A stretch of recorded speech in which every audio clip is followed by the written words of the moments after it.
Hey guys, welcome back to Social Net. In today's video, I'll show you how you can log into your online banking account on Coventry Building Society. If you have already registered for online banking account, then now you can log into your account using the login credentials that you have set while registering for your account. The process to log into your online banking account is pretty simple, secure and straightforward. By the completion of the login process, you can have access to your financial transactions, account histories and details from anywhere and anytime online.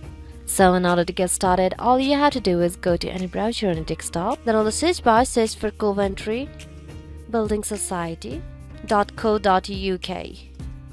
And once you land onto an interface like this, just go and tap onto the login option here.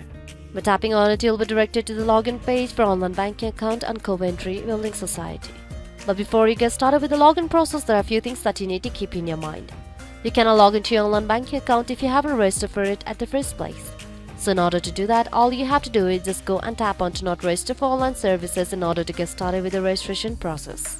And by the completion of the registration process, you'll be provided with a username that you can log into your account with. So go to the username text field and enter the username associated to your account. If you want the site to remember your username, then just go and tap on to remember my username. But do not tap onto this box if you are using any public or shared device. In case if you have forgotten your username, then you can just go and tap on to forget username or web ID. So once you are done entering your login credentials, you can just go and tap onto next. And by tapping on it, you'll have successfully logged into your online banking account on Coventry Building Society. So with all this information, I think you can log into your online banking account in no time. So this will be it for today guys. Thanks for watching the video. Don't forget to hit the like button if the video was helpful, subscribe to the channel and stay up to date for more videos like this. Bye bye.